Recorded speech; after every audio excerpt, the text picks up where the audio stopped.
Hi everybody, I'm Dawn. Welcome to my channel. Thank you for visiting with me today. So in this video, I want to talk about Sebastian Rogers. I've noticed coverage of him seems to be dying down on YouTube, and I see nothing of it in the news at all.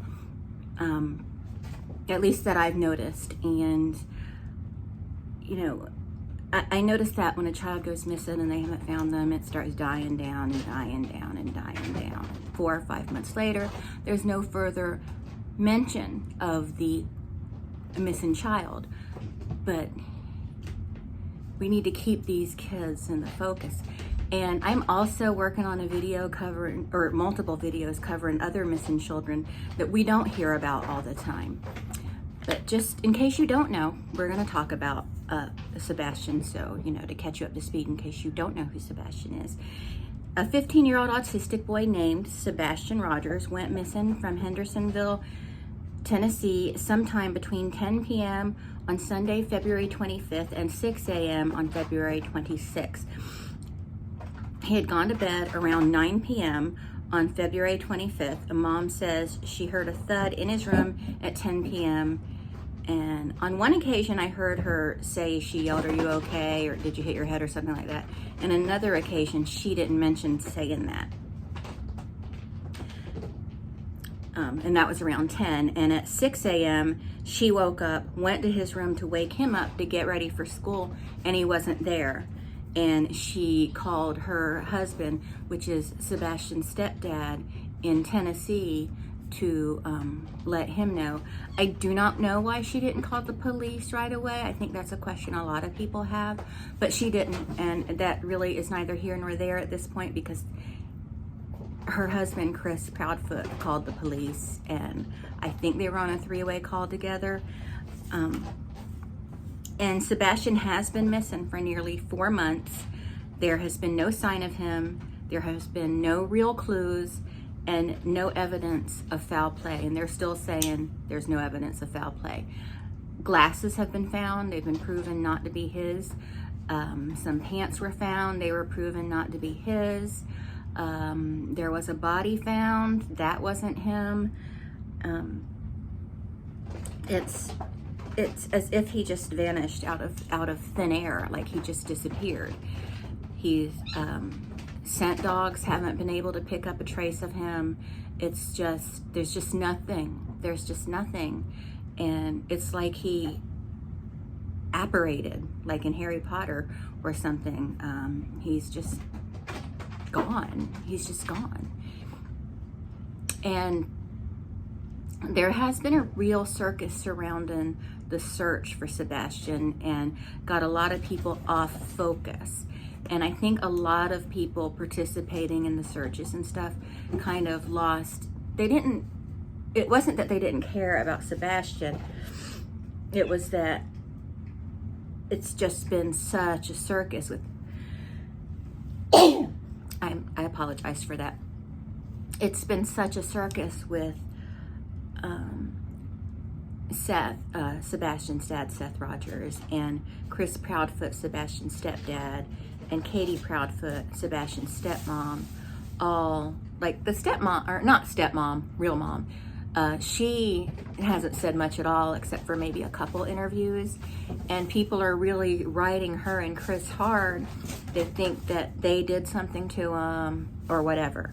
Me, I don't know what to think. I've had ideas, but you know, I don't know. My guess is as good as anybody else's. And I had a few things that I thought, you know, seeing how these two men are, her husband and her ex-husband, it made a lot of sense to me for her to, had been planning for a long time to send him away, not to a facility. Somebody mistook what I was saying before as a facility. I don't mean a facility. I mean, maybe she met another man or something. She is known for meeting other men while she's married to a previous man. And, you know, not to slut shame her or whatever. I'm not doing that. But maybe she met somebody or found somebody who is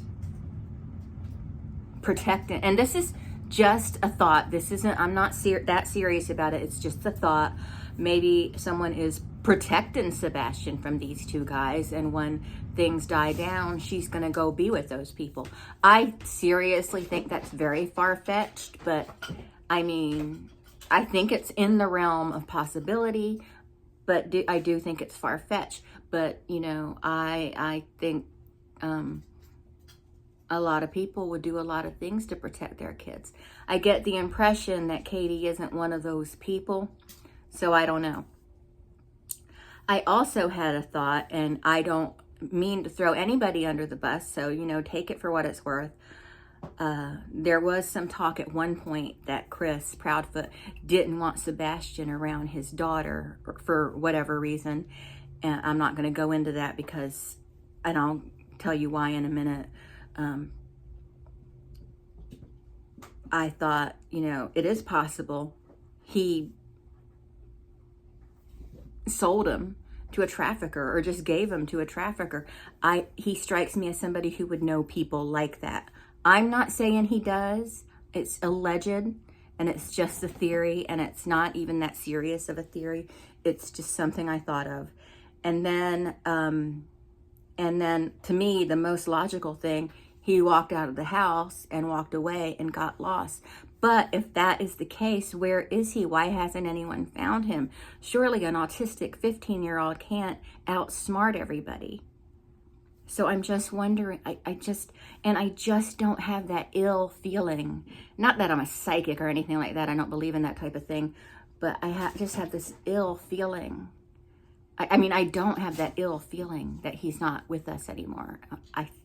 I still feel like he's alive. I just feel that. And that could just be positive thinking. That could just be me wanting to believe the best. But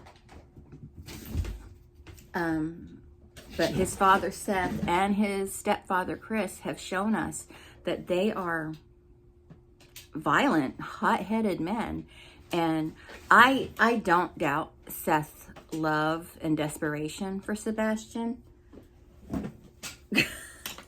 Sorry, the kittens just got home today and they're going nuts. I don't doubt his love for them, but I do think he's quite a hothead. And I think that part of him being a hothead is part of the reason people are stepping away from this case. And I also think just the whole circus, it's just been such a circus. And a lot of it, it seems, is coming from Seth's side. It seems like as much as people want me to be against the Proudfoots, Chris and Sebastian's mom, they're just shutting up and being quiet, you know. And anytime a mom talks about a child is missing or something, everybody always blames the mom, no matter what. If she's crying, she's overreacting. She did something to that kid. If she's not crying, she's showing no emotion. She did something to that kid. If she's just a medium crying, she's not upset enough. You know, it's just like you can't win. And I know the reason for that, one of the reasons for that is a lot of times the mom is involved. But and I know I made a video where I went after the Proudfoots pretty hard, but I'm just not that interested in going after them. I would like to see Sebastian found. And I know a lot of y'all think that they have something to do with it, and that's fine. We do not have to all believe the same things. Maybe, again, it's just me feeling like I don't want to believe a mom would hurt her child, but then we think Susan Smith, who I will be doing a video on, you know, she unalived her children for a man and blamed a black man for it, you know. And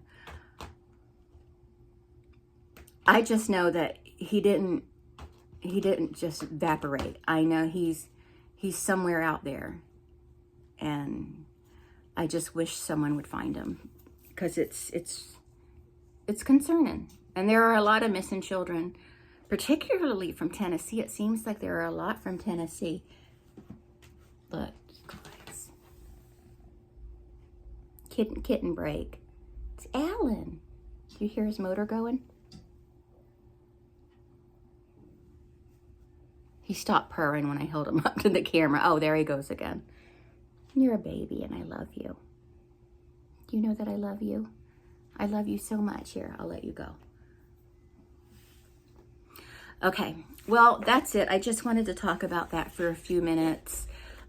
Discuss in the comments how you feel, what you think is going on. I don't think any theories are ridiculous. I mean, unless you're just being absolutely silly.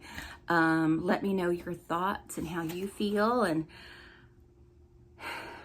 is he even in Tennessee anymore? I don't know. Just leave your thoughts and feelings in the comments, and I will talk to everyone later. Bye.